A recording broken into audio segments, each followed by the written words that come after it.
Բարև ձեզ։ Այսօր իմ հյուրն է Հայաստանի Հանրապետության առողջապահության նախարարի խորհրդատու, արյունաբանության, տրանսֆուզիոն բժշկության եւ արյան պաշարման գծով, Երևանի Պետական բժշկական համալսարանի արյունաբանության եւ մանկական օնկոլոգիայի ամբիոնի դասախոս, Յոլիանի անվան արյունաբանության եւ ուռուցքաբանության կենտրոնի հեմոֆիլիայի եւ տրոմբոզի կենտրոնի ղեկավար, բժշկական գիտությունների թեկնածու, դոկտոր Հեղինե Խաչատրյանը։ Երկար ասեցի, չէ։ Շնորհակալ եմ, որ հյուր եք եկել ինձ։ Ես էլ եմ շնորհակալ հրավերի համար։ Ինչպես է ձեր տրամադրությունը այսօր։ Շատ լավ։ Հենց առաջի հարցս կուզեի սկսել նրանից, թե ոնց կողմնորոշվեցիք, որ պահին հասկացաք, որ ուզում եք լինել բժիշկ եւ հետո արդեն նեղ մասնագիտացումը, ինչպես կողմնորոշվեցիք։ Ունեիք ընտանիքում բժիշկներ, շրջապատում, շփվել էիք բժիշկների հետ եւ գտել էիք, որ դա ձերն է։ Որտեղից եկավ այդ ցանկությունը, կհիշեք։ Դպրոցական տարիքից էր այդ ցանկությունը, 8-րդ դասարանից որոշեցի, որ պիտի դպրոցում ավելի հմտանամ բժշկական գիտությունների հետ հարող ծրագրեր, այսինքն կենսաբանություն, քիմիա ավելի խորը ուսումնասիրեմ, որպեսզի բժիշկ լինեմ։ Իմ համար բժշկի օրինակ էր մորաքույրս եւ նրան եմ փորձել ընդօրինակել, հետագայում սպոնտան է ստացվել։ Հետագայում նեղ մասնագիտության ընտրության առումով իմ բժշկական համալսարանի դասախոսներն են միգուցե դեր կատարել արյունաբանության ցիկլը անցնելու ժամանակահատվածում զգացի, որ շատ հավանում եմ այդ մասնագիտությունը եւ որոշեցի, որ պիտի ընտրեմ արյունաբանություն եւ փոխներարկաբանություն մասնագիտությունը եւ այդպես սպոնտան ստացվեց։ Հենց այդ փուլում գիտակցում եք բոլոր դժվարությունները, որ պիտի գային այդ մասնագիտության հետ։ Ոչ։ Ի սկզբանե որոշել էի, որ պիտի երաժիշտ դառնամ։ Մայրս ասաց, որ դու կարող ես լավ բժիշկ լինել եւ զուգահեռ շարունակել քո երաժշտական ունակությունները ավելի հմտացնել, այսինքն կարող ես եւ դաշնամուր շարունակել նվագել, բայց զուգահեռ լինել լավ բժիշկ։ Ճիշտ է, մայրը ձեր կարծիքով։ Այդ հասարակությունը կդատի։ Ուզում եմ ասեմ, երբևիցե եղել են օրեր, որ օրինակ փոշմանել եք, որ երաժշտություն չեք ընտրել։ Ամեն ուրբաթ օր աշխատանքից հետո մտածում եմ, որ ավելի թեթև մասնագիտություն պիտի ընտրեի եւ ավելի քիչ հյուծող, ավելի քիչ պատասխանատու։ Ամեն երկուշաբթի, երբ օրս նոր է սկսվում, նորից շատ երջանիկ գնում եմ աշխատանքի եւ պատրաստ եմ օրը սկսել մարդկանց հետ լսել, բայց ամեն ուրբաթ աշխատանքից հետո գիտակցում եմ, որ շատ ծանր եւ գերպատասխանատու աշխատանքի մեջ եմ։ Փաստորեն ստացվում է այնպես, որ դուք շատ հաճախ մարդկանց կյանքում հայտնվում եք իրենց կյանքի համար շատ վճռորոշ կարևոր պահին։ Ու հաճախ ստացվում է, որ իրենց առողջության հետ կապված բացասական լուրը հայտնում եք մարդկանց ու իրենց հետ այդ առաջի մի քանի շաբաթներից սկսած անցնում եք այդ ճանապարհը։ Ձեր կարծիքով դրա համար հատուկ հմտություններով պիտի մարդը օժտված լինի, որ կարողանա հիվանդին ասել, որ դու ունես այսպիսի հիվանդություն եւ մենք միասին պիտի անցնենք այս ճանապարհը իրար հետ։ Թե եթե բժիշկ ես, ուրեմն ավտոմատ ակնկալվում է, որ դա պիտի ճիշտ ձևով տրվի։ Թե մարդկային հատկանիշներն էլ են կարևոր ձեր կարծիքով այստեղ։ Երևի կարեկցանքի զգացումը այս պարագայում առաջին պլան է մղվում եւ փորձում ես ավելի դրական ռակուրսով մարդկանց մատուցել վատ լուրը եւ սկսել այն հանգամանքից, որ այն ինչ որ դուք ունեք, դա բուժելի է կամ այն ինչ որ դուք ունեք, դա սովորական քրոնիկական հիվանդություններին նման ընթացք ունի։ Ենթադրենք ինչպես հայտնել ծնողներին, որ նրանց երեխան ունի հեմոֆիլիա եւ որ հեմոֆիլիան ժառանգական հիվանդություն է եւ որ հեմոֆիլիան բուժելի չէ, դա շատ ավելի մեղմ պիտի մատուցվի եւ հետեւաբար բացատրում ես նրանց, որ բուժելի չէ, բայց հիմա կան նորագույն մոտեցումներ, կանխարգելիչ դեղորայք են ստանում, որպեսզի հիվանդները երբևէ չարյունահոսեն, կամ փորձում ես նմանեցնել քրոնիկական այնպիսի հիվանդություններին, ինչպիսիք շաքարային դիաբետն է, որ պացիենտը պարբերաբար ստանում է այդ դեղը եւ նա չի ունենա արյունահոսական դրվագներ եւ դա ավելի կանխատեսելի է, այսինքն հիվանդներին ավելի մեղմ է մատուցում այն ինչ որ նրանք սպասում են քեզանից։ Ձեր կարծիքով այս լուրը առաջի անգամ իրենց ախտորոշման մասին հայտնելու հիվանդին ճիշտ է, որ հենց բուժող բժիշկը տա այդ ինֆորմացիան, թե պիտի լինեն գից մասնագետներ, ովքեր սերտորեն պիտի աշխատեն բուժող բժիշկի հետ եւ նրանք զբաղվեն դրանով, օրինակ հոգեբաններ։ Սովորաբար առաջինը այս լուրը հայտնում է բժիշկը։ Իհարկե կցվում են նաև հոգեբաններ, մենք ունենք հոգեբան, ով որ մեզ այս հարցում հաճախ օգնում է։ Աշխատում է եւ ծնողի հետ, եւ երեխայի հետ, եւ նաև հասուն բուժարուի հետ, եթե կարիքը լինում է։ Բայց առաջին տեղեկատվությունը հիվանդության վերաբերյալ սովորաբար բժիշկն է մատուցում եւ փորձում է ավելի դա մեղմ ներկայացնի, բայց նաև ռիսկերն ու ելքերը ավելի հստակ բացատրի, որպեսզի մարդիկ իմանան իրենց անելիքները եւ մարդիկ հասկանան հիվանդություն ունենալու պատասխանատվությունը։ Այսինքն ձեր կարծիքով ամեն դեպքում ճիշտ է, որ հենց բժիշկ է դա ասի, որպեսզի ռիսկերն էլ, հետագա ընթացքն էլ կարողանա մանրամասն նկարագրել, բայց այդպես ստացվում է, որ բժիշկը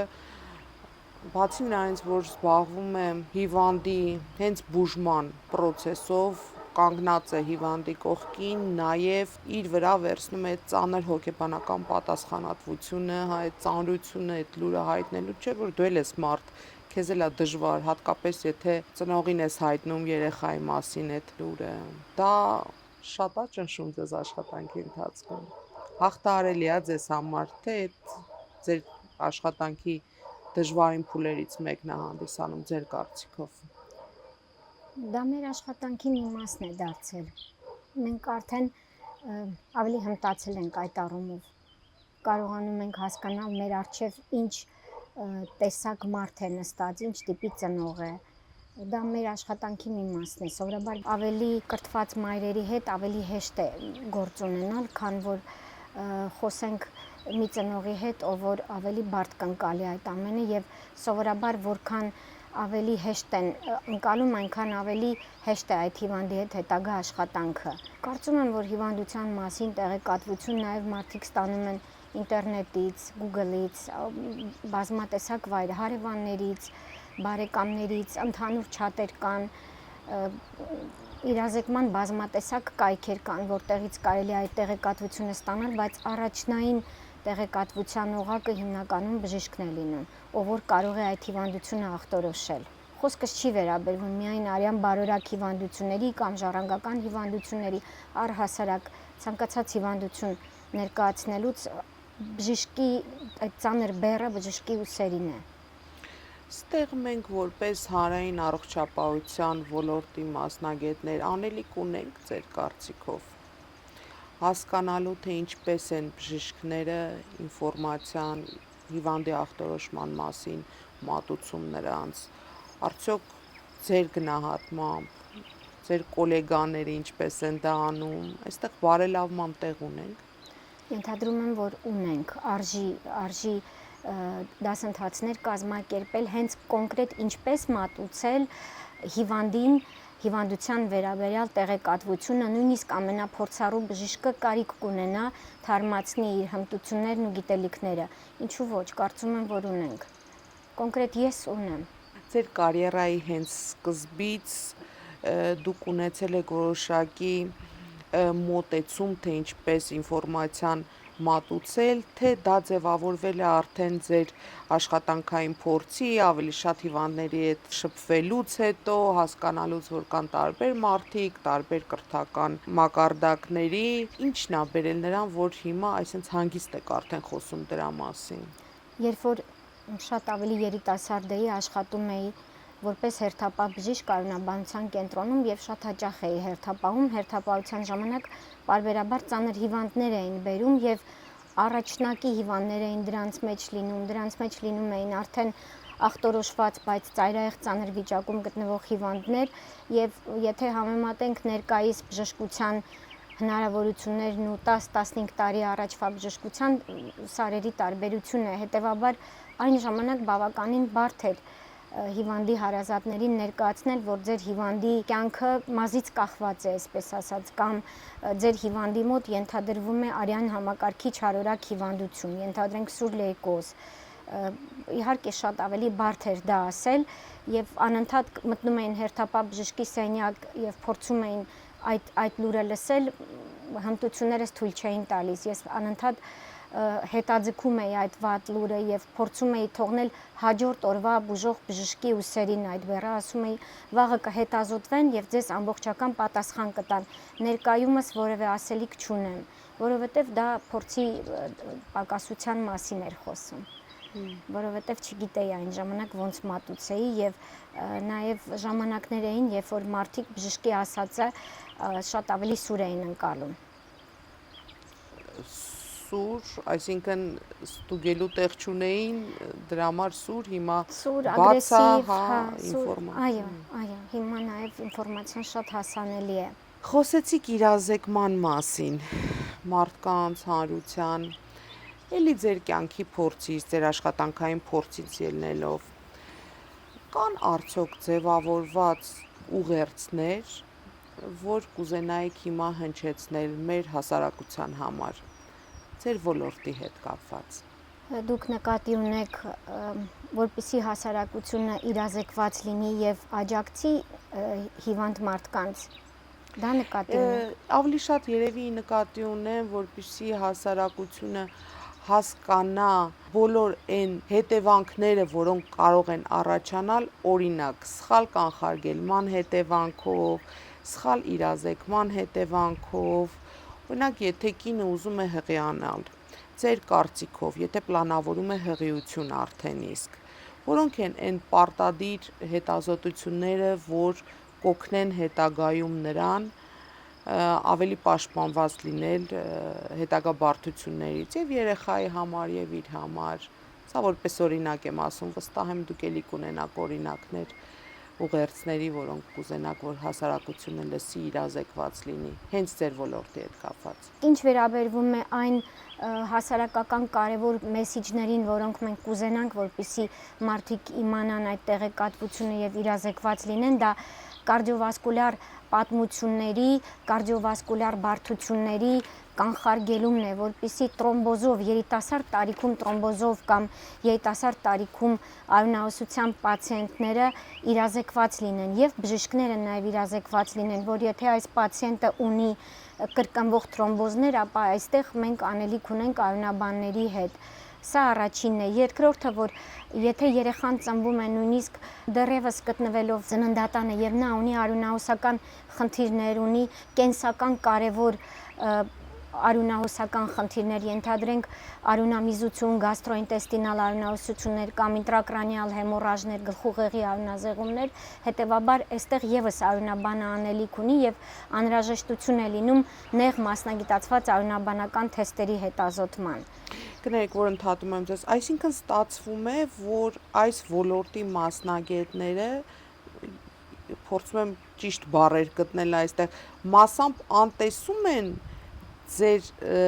ոլորտի նեղ մասնագիտական կոնսուլտացիաները կամ դերը կամ կարևորությունը։ Չէ, չեն անտեսում, պարզապես լավ կլինի, որպեսզի իրազեկման մակարդակը նաև կարողանանք բարձրացնել մարզային խոշոր հիվանդանոցներում, որպեսզի բժիշկները տեղեկացված լինեն, որ եթե երեխային պատվաստում են անում եւ պատվաստումից հետո մենք ունենք փափուկ հյուսվածքային հեմատոմաներ կամ եթե երեխան մշտապես լորձաթաղանթներից ունի արյունահոսություններ, հետեւաբար անհրաժեշտ է բացառել այստեղ արյան արյունահոսական հիվանդությունները, ժառանգական պաթոլոգիաները արյան։ Դա ճիշտ չի արվում հիմա ձեր կարծիքով կամ մասամբ է արվում, հա։ Չէ, ոչ թե ճիշտ չի արվում, այլ ես կցանկանայի, որպեսզի այս կապը արյունաբանների եւ խոշոր բազմապրոֆիլ հիվանդանոցների հետ ավելի կոնստրուկտիվ լինի եւ ավելի հաճախակի լինի։ որպեսզի սրանից շահի եւ պացիենտը եւ ինքը վարող բժիշկը։ Դա ավելի հեշտացնում է արյունահոսությունների կանխարգելումը, հետագա հաշմանդամությունները, որովհետեւ հեմոֆիլիայով հիվանդ պացիենտները մեզ մոտ գալիս են մի քանի հիվանդանոցներ պտտվելուց հետո։ Սա ենթադրում եմ, որ պարզապես այդ իրազեկման մակարդակը պիտի բարձրացնենք, որպեսզի մարդիկ հասկանան, որ անընդհատ տևական արգանդային արյունահոսություններ ունեցող կինը միգուցե արյան մակարդելիության խնդիր ունի կամ արյունաբանական որոշակի խնդիր ունի, որ արժի մի հատ իրականացնել արյունաբանի խորհրդատվություն։ Ինչ վերաբերվում է ծնելիության հետ կապված արյունաբանական ռակուրսի գնահատականին, այսինքն արյունաբանի տեսանկյունից ինչպես անել, որպեսզի չունենանք մանկաբարձական բարդություններով ուղեկցվող իրավիճակներ, ենթադրենք հետծննդյան արյունահոսություններ, որոնք բավականին շատ են եւ շատ մեծ կարեւորություն ունեն, կամ հետծննդյան թրոմբոզներ, հետեւաբար ենթադրում եմ, որ այստեղ այո, մենք շատ անելիք ունենք։ Հաճախ են հանդիպում հետծննդյան արյունահոսությունները եւ նաեւ ծննդաբերության ընթացքում, հղիության ընթացքում հետծննդյան շրջանում թրոմբոզներ են հաճախ հանդիպում։ Առհասարակ, եթե վերցնենք համաշխարհային ստատիստիկան, աշխարհի բնակչության մոտ 20 միլիոն մարդ կյանքի ընթացքում 20 միլիոն մարդու մոտ արտերիալ տրոմբոզներ են լինում։ Մոտ 10 միլիոն մարդկանց մոտ վենոզ տրոմբոզներ են լինում տարեկան, դա շատ մեծ ցուցանիշ է եւ արտերիալ տրոմբոզներն էլ վերցնում են ընդգրկում են գլոբալ մահացության առաջին տեղը։ Իշեմիկ կաթվածներն ու սրտամկանի սուր ինֆարկտները դրանք արտերիալ տրոմբոզներ են գնահատվում։ Հետևաբար կարդիովասկուլար բարդությունները բավականին լուրջ առաջնահերթություն ունեն, որպեսզի կանխարգելում իրականացվի, վաղ ախտորոշում լինի եւ ճիշտ պրոֆիլակտիկա տարվի եւ նույն տրոմբոտիկ բարդություններն էլ տարածվում են նաեւ մասնավորապես վենոզ տրոմբոտիկ բարդությունները։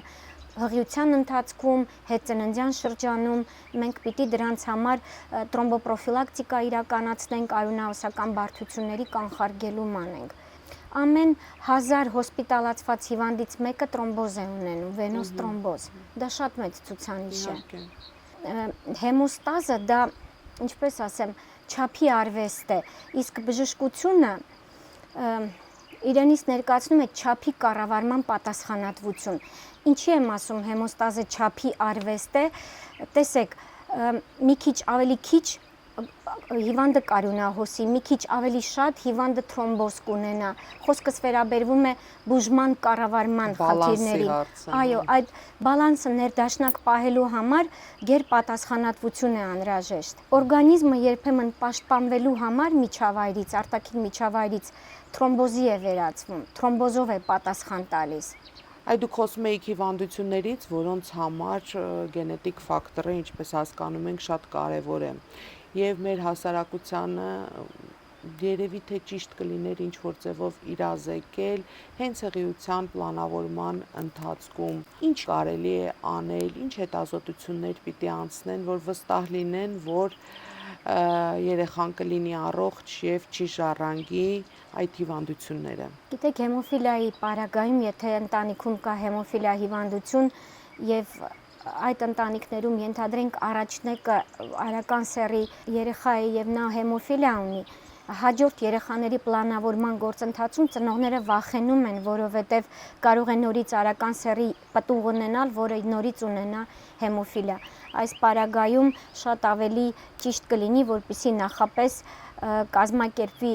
որ ծնվեն աղջիկ երեխաներ, որպեսզի տղաներ չծնվեն, սովորաբար մայրերը կրող են։ Հեմոֆիլիան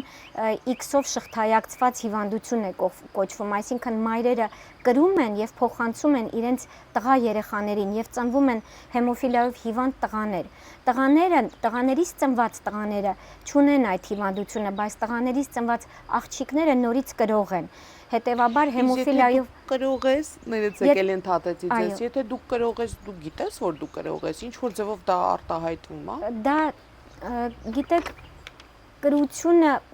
կարող է դրսևորվել եւ դրա մասին կասկած լինել, եթե այդ ընտանիքում արդեն կա հեմոֆիլիա։ Եթե այդ ընտանիքում հեմոֆիլիա չկա, ծնողների մտքով անգամ չի անցնում, թե ինչու իրենց աղջկա մոտ դաշտանային ցիկլը տևական է կամ ինչպես ենթադրել, որ դա կա։ Ամեն դեպքում հեմոֆիլիայի պարագայում նախապես կարելի է պլանավորել, որպեսզի ծնվեն աղջիկ երեխաներ կամ հղիության ընթացքում անտենատալ դիագնոստիկա անել եւ դա ավելի կանխատեսելի կդարձնի գենը շարունակելու այդ գործընթացը։ Բայց այն դեպքերում, երբ որ արդեն տղա երեխա կա, ով որ ունի հիվանդությունը, ուրիշ տարբերակում մենք չենք կարող նախապես խոսել սրա մասին, պլանավորել, չկա որևիցե հետազոտություն, որ զույգերը պիտի անցնեն, որ հենց առաջնեկն էլ առողջ լինի։ Դե եթե այդպես լինի, ուրեմն զույգերը պիտի ամբողջ էկզոմի կամ ողջ գենոմի հետազոտություն անցնեն, որպեսզի պլանավորեն ընտանիք, բայց չեմ կարծում, որ դա եւ բարձր արժեք ունի եւ դրա նպատակահարմարությունը չեմ կարծում, որ խելամիտ է ավելի։ Սովորաբար դա խելամիտ է, եթե ընտանիքներում կան թալասեմիաներ, եթե երկու կողմից կան հեմոֆիլիաներ, այո, այս պարագայում նույնիսկ կարելի է դիմել արհեստական բեղմնավորման։ Օրինակ արաբական երկրներում եւ թուրքալեզու երկրներում շատ հաճախ թալասեմիայի գենի դուրս էքսպրեսիայի կանխարգելման նպատակով, որպեսզի սերունդները չունենան այդ թալասեմիաները, նրանք երկու կողմից հետազոտություն են անում, նոր պսակադրություն են կազմակերպում, բայց մեր պարագայում մենք այդքան մեծ տարածվածություն չունենք այդ հիվանդությունների, որպեսզի որպես կանխարգելիչ միջոց դա իրականացնենք։ Իրանց մոտ ավելի տարածված է։ Իրանց մոտ ավելի շատ են թալասեմիաները, արաբական երկրներում, Պարսկաստանում երկու կողմից անպայման այդ թեստերը իրականացնում, հետազոտում են, հետո պսակադրության արարողություն են կազմակերպում, որովհետև եթե երկու կողմից լինի, երեխան անպայման կունենա թալասեմիա եւ թալասեմիա ունեցող երեխայի վարումը մեծ խնամք է պահանջում եւ շատ մեծ ջանքեր են պահանջում։ Դա արյունահոսական հիվանդությունների վերաբերյալ, իսկ թրոմբոզներով պայմանավորված հիվանդությունների կանխարգելման առումով, եթե ընտանիքներում կան երիտասարդ տարիքում տրոմբոեմբոլիկ բարդություններ, կրկնվող թրոմբոզներ, կարդիովասկուլյար լուրջ պատմություններ, ստենտ թրոմբոզներ, ստենտ նախցանվում։ Մի քանի պարզ սիմպտոմներ կասեք, որոնք են։ Այսինքն, եթե այդ ընտանիքում երիտասարդ տարիքում 45 տարեկանից ներքև առաջին գծի բարեկամների մոտ թրոմբոզի պատմություն կա, հետևաբար այդ հայրիկից ծնված աղջիկը հղիացել է, հղիության ընթացքում նա պիտի տեղեկացնի, որ գիտեք իմ ընտանիքում իմ ծնողների մոտ թրոմբոզի պատմություն կար, իմ մայրիկի մոտ հղիության ընթացքում բժշկին տեղեկացնի։ Այո, թրոմբոզի պատմություն է եղել, կարող է արդյոք իմաստ ունի արդյոք կանխարգելիչ նպատակով մենք պարբերաբար հետազոտենք, թե ավելի լավ կլինի ես միանգամից կարևորագույն ամենակարևոր թեստերը ստուգեմ, ոչ թե ամբողջ տրոմբոֆիլիկ պանելը հետազոտեն, որովհետև մեզ մոտ հաճախ գալիս են պացիենտներ, ովքեր ոտից գլուխ թրոմբոֆիլիկ պանելը հետազոտված է եւ դժվար է համոզել հետազոտված պացիենտին, որ դու որևէ խնդիր չունես եւ տրոմբոֆիլիայի գենետիկ մուտացիաները քեզ վտանգ չեն ներկայացնում եւ ռիսկային չեն։ Հետազոտված պացիենտին դժվար է հետ համոզել։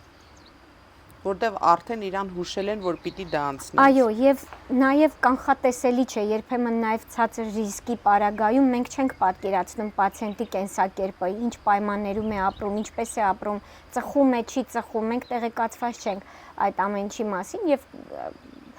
կարող է ասենք, որ որևէ խնդիր չունես, բայց 2 տարի հետո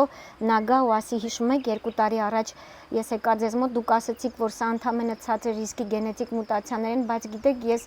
թրոմբոզ եմ տարել, բայց կարող է նաև դրա պատճառը բազմաթիվ այլ գործոններ լինեն, չէ՞ որ միայն գենետիկ մուտացիան դա չի նշանակում, որոնք են այդ գործոնները, որոնք խթանում են փաստորեն։ Կենսակերպը հիմնականում, կենսակերպը, ստրեսները, ծխախոտամոլություն, այսինքն առողջ ապրելակերպ։ Այո։ Այո։ Մեր երկրում կա արդյոք արյան պաշարների դեֆիցիտ։ Երբեմն ես հիշում եմ պատերազմի օրերին մարդիկ շատ ակտիվ արյուն էին հանձնում, հետո այնպիսի տպավորություն էր, որ չունենք այդ խնդիրը այլևս։ Ձեր կարծիքով մենք ստեղ խնդիր ունենք թե չէ ու հասարակությունը ստեղ մեզ ինչ որ ձևով կարող է օգնի։ Շնորհակալ եմ, սա շատ կարևոր հարց է, որի վերաբերյալ մենք ամեն առավոտ, ամեն աշխատանքային առավոտ արյունաբանության կենտրոնի բժիշկներով մտածում ենք, թե ինչպես անել, որպեսզի արյունատվությունը, անհատույց արյունատվության ծավալները բարձրանան, մեր պաշարները ուղիղ կախյալության մեջ են մեր արյունատվությունից։ Արյունը դա նյութ չէ, որպեսզի արտադրես, չկա արյան արտադրություն։ Արյունը ծագում է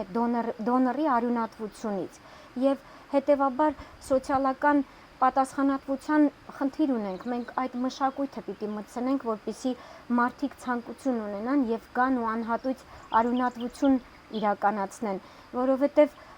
արյունատվության հիմքում անհատույց արյունատվության մարդասիրությունն է, այսինքն անհատույց դոնորը շահույթ չի ակնկալում այդ արյան մի արյունատվության էպիզոդից եւ նաեւ մեկ արյունատվությունը կարող է փրկել 3 մարդու կյանք, որովհետեւ այդ արյան բաղադրամասերը հատուկ տեխնոլոգիաների միջոցով մշակվում են, պահեստավորվում են, պահպանվում են հատուկ պայմաններում եւ հետագայում դուրս են գրվում պացիենտին, բայց դուրսգրման ընթացքում եւս որոշակի կրկնակի ստուգումներ են անցնում եւ այս ամբողջ լոգիստիկ տեխնոլոգիաների անցման ժամանակահատվածը մեծ մարդկային ռեսուրսներ են պահանջում։ Երբեմն մարդիկ ասում են, մենք արյունը տալիս ենք, բայց վաճառում են։ Գիտեք, արյունը չի վաճառվում շահույթի նպատակով եւ արյան վաճառքի խորքում այդ արյան վաճառքի գինը ձևավորում է այն բոլոր իրականացված լոգիստիկ ծախսերը, որոնք որ իրականացվել են այդ արյունը անվտանգ եւ արդյունավետ մատուցելու ռեցիպիենտին, այսինքն այն մարդուն, ով դրա կարիքն ունի։ Եվ դրանից զատ նաև ուզում եմ ասել, որ երբ որ ասում ենք դեղաչափ դոնորի արյունատվությունից փրկվում են 3 եւ ավել մարդու կյանքեր, իրականում շատ ավելի մեծ գործ է դա։ Տեսեք, բացատրեմ ինչու։ Արյան բաղադրամասերից պլազմայից ոսկեգույն շիճուկ է պլազման։ Պլազմայից ստանում են կենսական կարևոր դեղորայք, այնպիսիք, ինչպիսին են հակահեմոֆիլային կոնցենտրատները, հակահեմոֆիլային պատրաստուկները, մարդկային իմունոգլոբուլինները, ալբումինը, այդ բոլորը չեն արտադրվում, դրանք զուտ մարդկային արյունից են եւ չկան դրանց սինթետիկ կամ ռեկոմբինանտ տեսակները։ Հետեւաբար, որպեսզի լուրջ հիվանդությունները կարողանանք կանխարգելել, մենք պիտի բավականաչափ արյան պաշար ունենանք եւ մենք պիտի այդ մշակույթը ներդնենք, որպեսզի մարդիկ գան, արյունատվություն անեն, անհատույց արյունատվություն իրականացնեն։ Այստեղ մենք որպես հանրային առողջապահության գործիչներ երևի էլի անելիք ունենք, հա, հարությանը, հասարակությանը իրազեկելու սրա մասին։ Մեզ անընդհատ զանգահարում են, ասում են երրորդ բացասական կամ չորրորդ բացասական արյունով մեզ կարող եք օգնել։ Մենք փորձում ենք ամբողջ պաշարները մեր ամբողջ ռեսուրսները օգտագործել, բայց մենք չենք արտադրում այդ արյունը։ Ես պարզապես խնդրում եմ, որպեսզի բուժ աշխատողները, բազմապրոֆիլ հիվանդանոցները, բժիշկները, ինստիտուցիոնալ կառույցները իրականացնեն այդ անհատույց արյունատվության քայլը իրականացնեն, որովհետև կյանքը բումերանգ է, եթե դու արյունատվություն անես, դու չգիտես դու ինչ իրավիճակում կհայտնվես եւ դու այդ արյան կարիքը կունենաս կամ քո մտերիմը, այո, եւ հիմա ամբողջ աշխարհը ձգտում է անհատույց արյունատվության, որովհետեւ հատուցվող դոնորները կարող են հատուցվողը, հա։ Մեզ մոտ կան եւ հատուցվողներ եւ նաեւ ունենք անհատույցներ, ունենք հարազատ դոնորներ, դրանք հիվանդի հարազատներն են, որոնք գալիս եւ արյունատվություն են անում։ Այսինքն բժշկական կառույցները, բժիշկները իրենք պիտի պլանային վիրահատություն են իրականացնում, իրենք պիտի օգնեն արյունաբաններին եւ ասեն պացիենտի պլանային վիրահատությունից առաջ ուղարկեն արյան բանկեր եւ ասեն գնացեք արյունատվություն իրականացրեք։ Հիշում եք սովետական միության տարիներին ծննդատնից դուրս չէր գրվում երեխան, մինչև հարազատները արյունատվություն չանեին։ Ճիշտ է, այն ժամանակ պարտադիր պահանջվող անհրաժեշտություններ, բայց հիմա չես կարող մարդկանց պարտադրել, բայց պիտի այդ մշակույթը մտցնել։ Չգիտեմ, ինչպես շահագրգռել մարդկանց, որպեսզի արյունատվություն անեն։ Միգուցե նրանց ասել, որ ենթադրենք ուսանողներին ասել, որ եթե դուք դառնաք անհատույց դոնոր, ապա 1 տարվա ուսանողական վարձի որոշակի տոկոս կզեղչվի կամ այն մարդկանց, ովքեր վարկեր ունեն, նրանց ասել, որ գիտեք, ձեր վարկերից որոշակի տոկոս կզեղչվի, եթե դուք դառնաք մշտական արյան դոնորներ։ Միգուցե այս քայլով ես չեմ պատկերացնում, բայց Բայց սա կարևոր խնդիր է իրազեկում այս հարցի շուրջ այդ պաշարները միշտ հասանելի ունենալ։ Այն նշեցիք, օրինակ հարազատը գալիս տալիս է արուն, եթե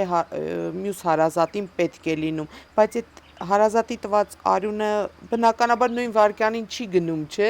իր հարազատին։ Այ դա ոնց է այդ մեխանիզմը, մի քիչ լավ չեմ պատկերացնում։ Ինքը պիտի այդ մշակման փուլը անցնի, չէ։ այո, այդ պահին, երբ որ հարազատները գալիս են արյունատվություն են իրականացնում, նրանց հանձնած արյան բաղադրամասը որոշակի վերամշակման տեխնոլոգիական փուլեր է անցնում։ Այսինքն այդ արյունը տեստավորվում է, բազմատեսակ հետազոտություններ են անցնում, սկսած բիոքիմիականից մինչև ինֆեկցիոն վարակային անվտանգության փուլերը։ Դրանից հետո այդ արյունը պահեստավորվում է, դրանից հետո հատուկ պայմաններ են ստեղծվում պլազմայի դեպքում մինուսային պայմաններ են անհրաժեշտ, իսկ էրիթրոցիտար բաղադրամասի, էրիթրոցիտար զանգվածի դեպքում +4 աստիճան, այսինքն հատուկ պայմաններ են այդ արյան այդ մեկ արյունատվությունից առաջացած դոզան, այդ դոնորի տված մեկ արյունատվությունը հատուկ քայլեր է իրականացվում, նա միանգամից չի ներարկվում իրենց պացիենտին։ Այդ իմ արյունը հենց նույն վայրկյանին Ոչ, չի կարող իրեն։ Իսկ ովքեր կարող են արյան դոնորներ հանդիսանալ, օրինակ ասում են, եթե տատու ունես, իրավունք չունես, չգիտեմ, կան որոշակի հիվանդություններ, որ գիտես, որ չի կարելի, օրինակ շաքարային դիաբետի դեպքում կարելի է, չի կարելի։ 18-ից 65 տարեկան առողջ մարդիկ 52 կիլոգրամ քաշից բարձրի պարագայում կանանց համար եւ 62 կիլոգրամից բարձր քաշի դեպքում տղամարդկանց համար, ովքեր ունեն քրոնիկական հիվանդություններ եւ ովքեր իրենց համարում են լիարժեք առողջ։ Իսկ ինչ վերաբերվում է տատուներին, դրանք հարաբերական հակացություններ են, այսինքն եթե տատուն իրականացվել է 6 ամիս առաջ, ապա որոշակի թեստեր են անցնում, նոր տալիս են։ Հիմա արյան դոնորների կրիտերիաները մի փոքր ավելի ընդարձակվել են, եթե առաջ շատ ավելի խիստ նորմատիվներ գոյություն ունեին, հիմա դրանք ավելի հեշտացվել են եւ վիրահատություն տարած մարդիկ, հակաբակտերիալ բուժում ստացած մարդիկ որոշակի նորմաներ կան, ենթադրենք, եթե մարդը ստացել է հակաբորբոքային բուժում, ապա 3-4 շաբաթ հետո նա կարող է արյունատվության ակտ իրականացնել կամ եթե վիրահատություն է տարել, ապա հետվիրահատական 3 եւ 6 ամիս հետո կարող է այդ գործընթացին դիմել։ Դրանք հարաբերական հակացություններ են։ Ահա թե ինչու եմ ասում, որ ավելի կարևոր է անհատույց դոնորությունը, որովհետև անհատույց դոնորները իրենք թաքցնելու որևէ խնդիր չունեն։ Առողջ են, ասում են առողջ եմ, չունեն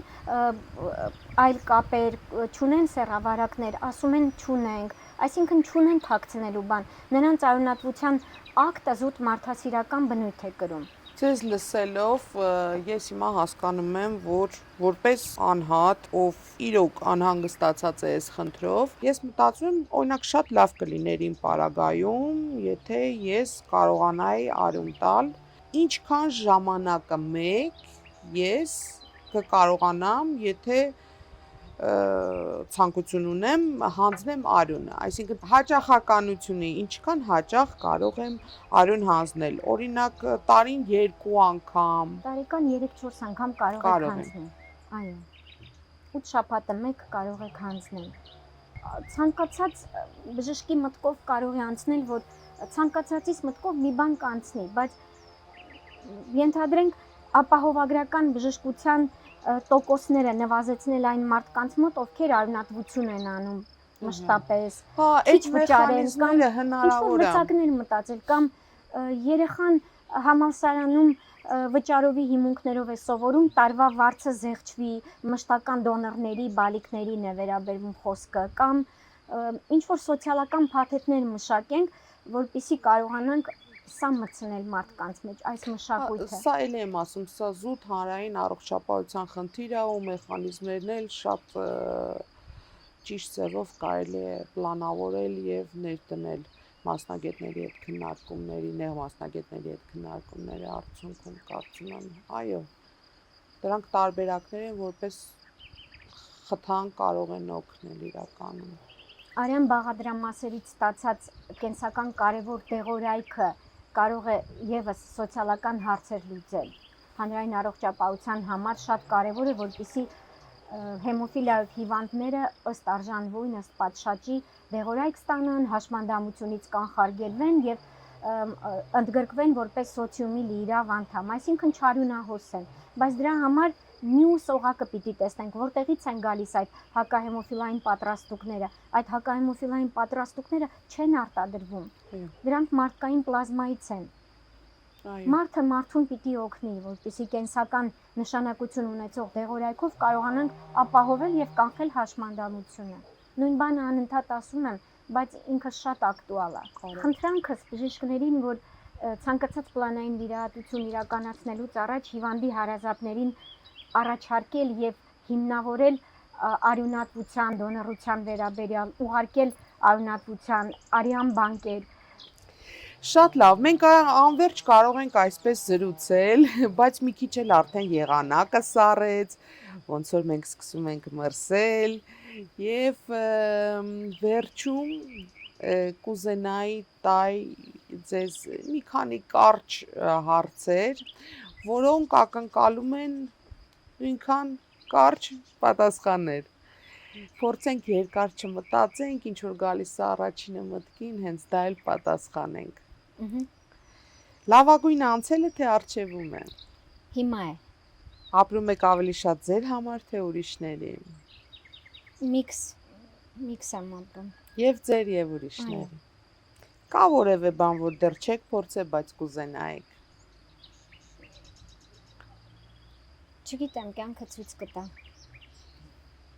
Ձմեռ թե ամառ։ Աշուն։ Էլի միքս ստացվեց։ Սիրտ թե ուղեղ։ Միքս։ Էլի միքս։ Ինչի համար է ձեզ տրված այս կյանքը։ Չգիտեմ, ծնողներս են որոշել, որ ես պիտի ծնվեմ։ Այստեղ եթե թույլ տաք, ես մի փոքրիկ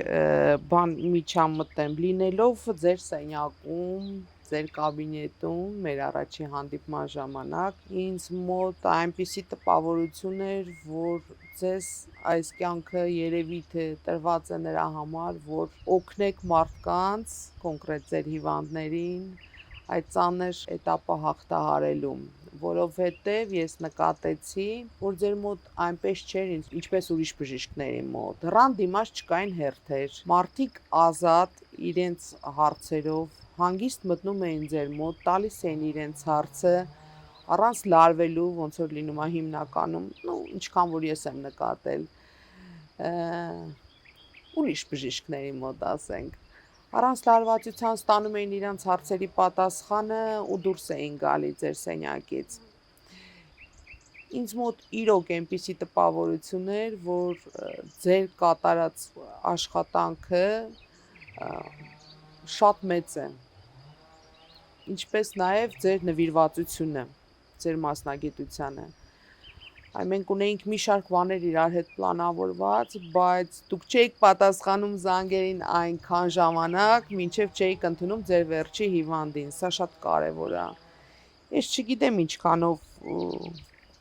այս հարցի պատասխանի մեջ կարող է դա դիտարկվել, բայց ես որպես կողքից նայող կարող եմ ասել, որ նաև սրա մեջ է, իմ դիտարկմամբ, կողքից։ Հանդիպեցիք Աստծուն, ինչ եք ասելու, ինչ եք անելու։ Ինչի մարդու կյանքը հավերժական չէ։ Հետաքրքիր էր։ Այսպիսի պատասխան չէինք լսել։ Ես ինքս շատ երկար մտածել եմ այս հարցի շուրջ, որ ինձ տան, ինչ կասեմ, բայց այդ ուղղությամբ երբեք չեմ մտածել։